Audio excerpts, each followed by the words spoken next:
Et on commence ce premier journal par une série d'informations sécuritaires. Et la première, Daniel, nous conduit à l'aéroport international de Damas. Et oui, effectivement, Boker Tov et bonne année également à vous. Ilana, le gouvernement syrien a annoncé que l'aéroport international de Damas a été endommagé très sérieusement la nuit dernière par une attaque de missiles imputée à Israël. 2 soldats syriens auraient été tués lors de ce raid et 2 autres auraient été blessés. Si l'information se confirme, ce serait là la seconde fois en 6 mois que l'aéroport de Damas est la cible des forces israéliennes. La précédente fois, c'était au mois de juin dernier. À l'époque, les bombardements imputés à Israël avaient causé de sérieux dégâts aux pistes de l'aéroport qui avait dû être fermé au public pour 2 semaines. Selon des sources syriennes, l'attaque de la nuit dernière aurait également frappé des cibles pro-iraniennes dans le sud de Damas. Selon le comité de suivi de l'opposition syrienne qui siège à Londres, l'attaque de la nuit dernière aurait coûté la vie à 4 personnes au total. Et puis autre information sécuritaire, cette fois dans la région de Jenin, dans le nord de la Samarie. Oui, des sources palestiniennes affirment qu'un jeune Palestinien armé et un adolescent palestinien ont été tués dans la nuit par des forces israéliennes dans le village de Kafr Dan, près de Jenin. Cela s'est produit dans le cadre de la démolition de maisons de 2 terroristes palestiniens. Les brigades des Martyrs El-Aqsa affiliées au Fatah ont indiqué que le jeune Palestinien armé appartenait à leurs forces. Tzahal avait annoncé dès hier que d'importantes forces israéliennes se déploieraient à Kafr Dan afin de détruire justement les maisons de ces 2 terroristes palestiniens qui sont responsables de la fusillade qui a coûté la vie au sous-commandant de l'unité des commandos de Nahal, le commandant Bar Falah. C'était il y a de cela 3 mois et demi.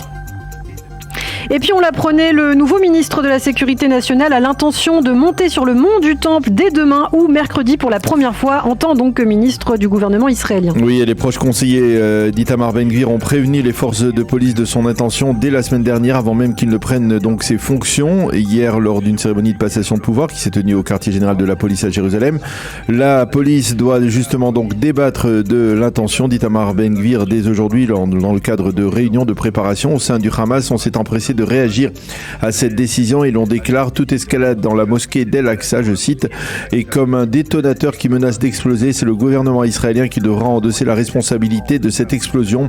C'est ce qu'a affirmé le porte-parole du mouvement terroriste qui a également considéré la visite hier de Binyamin Netanyahou devant le mur occidental comme une provocation. Cela reflète, a-t-il dit, les intentions du gouvernement de colons fascistes de faire grimper la tension sur la mosquée d'El-Aqsa pour la diviser. Fin de citation.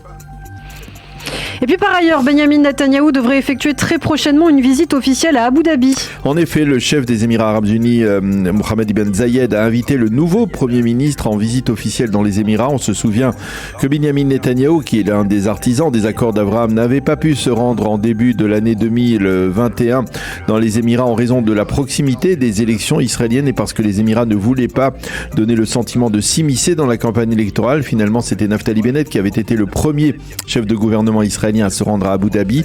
Ceci étant, le nouveau Premier ministre, Benyamin Netanyahou, s'est entretenu également hier au téléphone avec le président égyptien Abdel Fattah al-Sisi. Les 2 leaders ont exprimé le souhait de promouvoir les relations entre leurs 2 pays.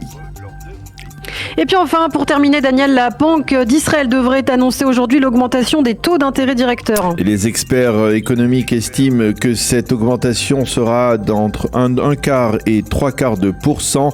Il s'agira là de la 7e augmentation des taux d'intérêt directeurs depuis le mois d'avril dernier. Et l'on considère que ce ne sera probablement pas la dernière. Cette annonce se rajoute à l'annonce de l'augmentation des tarifs de l'électricité, de l'eau, des taxes municipales qui est intervenue hier 1er janvier.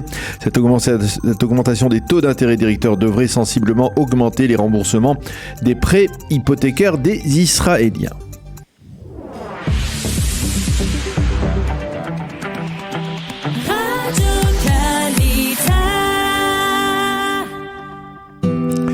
Une page météo pour compléter ce premier journal d'information. Sachez que le temps sera partiellement nuageux à clair et relativement frais, et avec des températures, on va dire, normales pour la saison, c'est-à-dire pour un 1er janvier, début du mois de janvier.